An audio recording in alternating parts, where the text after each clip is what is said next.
खूक मलहारी गज गदहा विभूत धारी, गिदुआ मसान बास करियोई करत है। घूघू मटबासी लगे डोलत उदासी मृग, तरवर सदैव मौन साधही मरत हैं।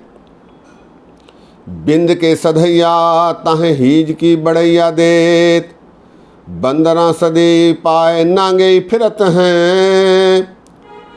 अंगना अधीन काम क्रोध में प्रवीण एक, भावना विहीन छीन कैसे कह तरत हैं। सत्कार योग सत्संग योग, वाहिगुरु जी का खालसा, वाहिगुरु जी की फतेह। ये सवैया श्री गुरु गोबिंद सिंह जी महाराज जी का अकाल उस्तत में हैं। अकाल उस्तत का ये कवित्त है। 71वीं छंद में कवित्त के रूप में ये आया है। कवित्त गुरु गोबिंद सिंह जी महाराज इस कवित्त के माध्यम से कर्म कांडों का बारीकी से विश्लेषण करके बता रहे हैं कि ये जो कर्म कांड बाह्याडंबर दिखावे किए जाते हैं, ये निरर्थक हैं, बेकार हैं, इनसे कोई लाभ नहीं मिलने वाला। केवल परमात्मा की सच्ची आराधना करके प्रेम से उसे जीता जा सकता है, बाह्याडंबरों से नहीं। महाराज ने ऐलानिया कह दिया है कि साच कहाँ सुन लेहु सभै, जिन प्रेम कियो तिन ही प्रभ पायो। और फिर वो उसमें देर नहीं लगती, एक चित्त जह एक छिंध्यायो, कालफास के बीच न आयो। इसी आडंबरों को महाराज दर्शाते हुए इस कवित्त में कहते हैं,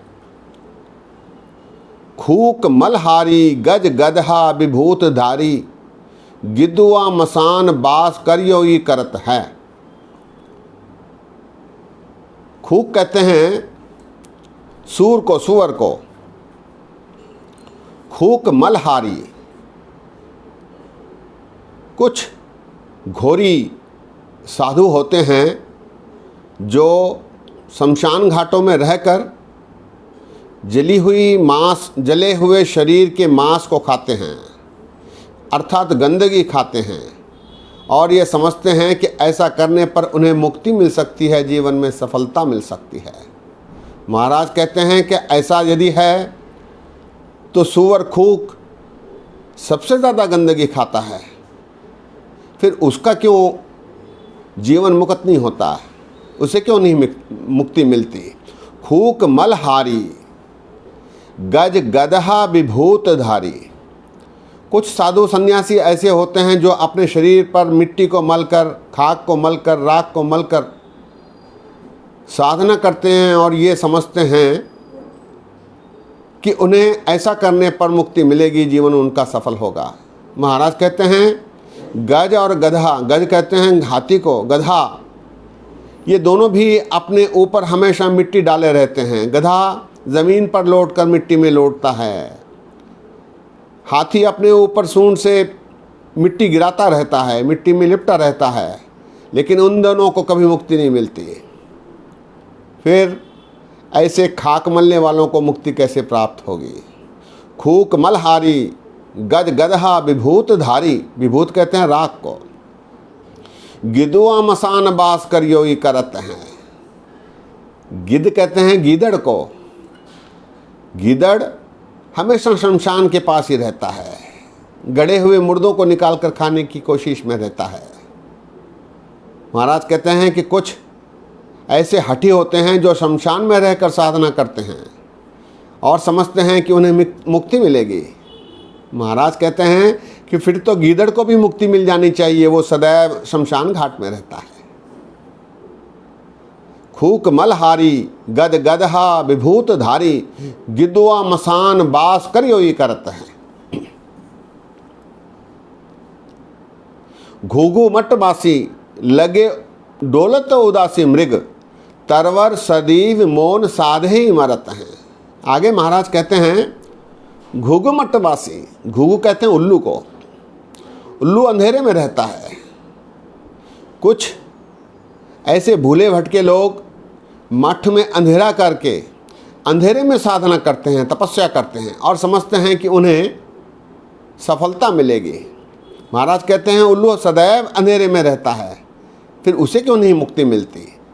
घूघू मट बासी लगे डोलत उदासी मृग, कुछ उदासी कुछ तीर्थाटन करते रहते हैं, 68 तीर्थों का दर्शन करते रहते हैं और समझते हैं कि उन्हें सफलता मिलेगी। वे सदा तीर्थों पर भ्रमण करते रहते हैं, चलते रहते हैं और समझते हैं कि उन्हें मुक्ति मिलेगी। महाराज कहते हैं घूघू मट बासी लगे डोलत उदासी मृग। महाराज कहते हैं हिरण तो हमेशा दौड़ता रहता है, तो फिर हिरण को भी मुक्ति मिल जानी चाहिए, उसे तो मुक्ति नहीं मिलती। कहने का भाव क्या ऐसे तीर्थाटन करने से, 68 तीर्थों पर जाने से मुक्ति नहीं मिल सकती। घूघू मट बासी लगे डोलत उदासी मृग, तरवर सदीव मौन साध ही मरत हैं। कुछ मौन धारण कर लेते हैं, मौनी बन जाते हैं और बातचीत नहीं करते और समझते हैं कि वो इस प्रकार की साधना करने से मुक्त हो जाएंगे। महाराज कहते हैं कि पेड़ झाड़ वृक्ष कभी बात नहीं करते, सदैव शांत रहते हैं, फिर उन्हें तो मुक्ति नहीं मिलती। अर्थात मौन धारण करने से मुक्ति प्राप्त होगी ये असंभव है, ऐसा महाराज ने दर्शाया है। घूघू मट बासी लगे डोलत उदासी मृग, तरवर सदीव मौन साध ही मरत हैं।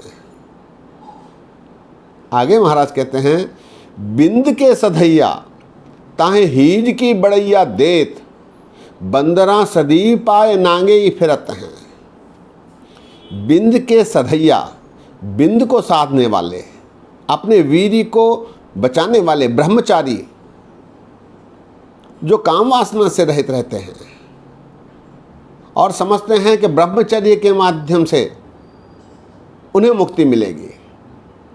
महाराज कहते हैं ऐसा संभव नहीं। क्यों?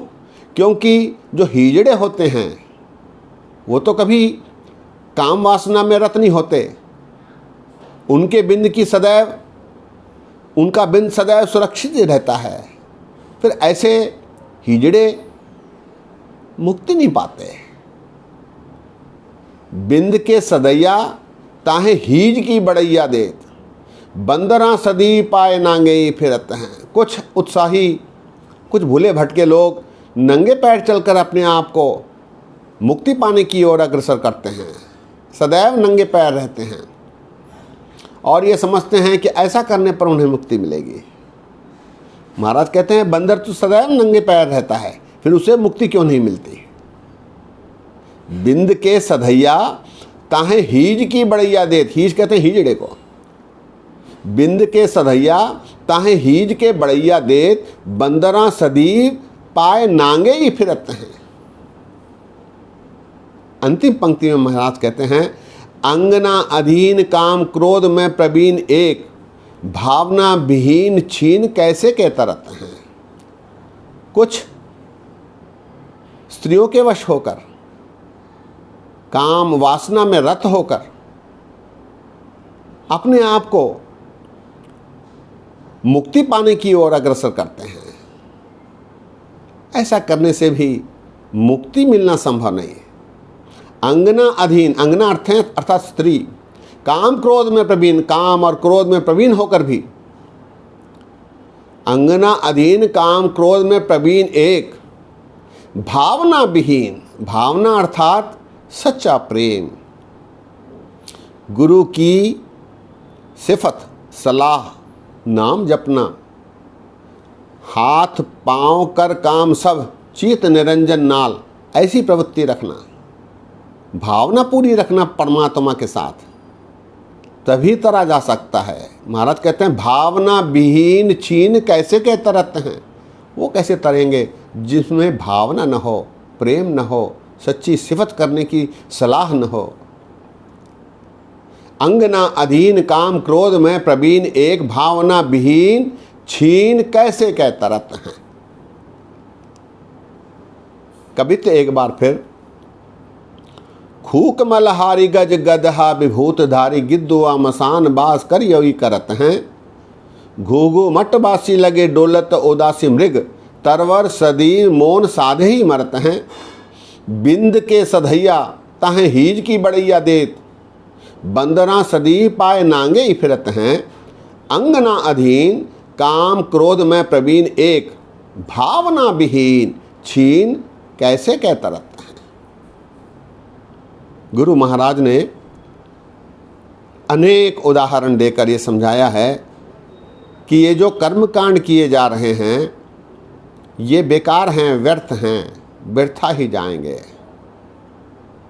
महाराज कहते हैं प्रणवो आदि एकंकारा, जलथल महियल कियो पसारा, और उसे एक चित्त जह एक छिंध्यायो, काल फास के बीच न आयो। मुक्ति मिल सकती है। साच कहो सुन ले हो सवै, जिन प्रेम कियो तिन्हीं प्रभ पायो। प्रभु प्राप्ति, प्रभु में मिलन केवल उसकी खुशियां प्राप्त करके हो सकता है, उसकी कृपा प्राप्ति करके हो सकता है। गुरु के माध्यम से परमात्मा की कृपा की प्राप्ति होती है, ऐसा गुरबाणी ने एलानिया कहा है। सत्संगियों, कुछ खालसा पंथ में भी ऐसे बुरी आदतें आई हैं। कोई कहता है कि पानी पिलाने से ठीक होते हैं, कोई कहता है कि वहाँ 40 बार जाने से सफलता मिलती है। ऐसे कर्मकांडों से हमें दूर रहना चाहिए। ऐसे दंभी संतों से, डेरे वालों से हमें दूर रहना चाहिए, ताकि गुरु महाराज ने जो कवित्व में दर्शाया है उस पर हम पूरे उतर सकें। दास ने बोलते समय गलतियां की हैं, दास को अनजान जानकर क्षमा बख्शो। गुरबाणी पर विश्वास रखकर हम इस जीवन में सफलता प्राप्त कर सकते हैं, ऐसा दास का दृढ़ विश्वास है। इतने वचन परवान करो। आज यही विश्राम है। फतेह सांझी करो। वाह गुरु जी का खालसा, वाह गुरु जी की फतेह।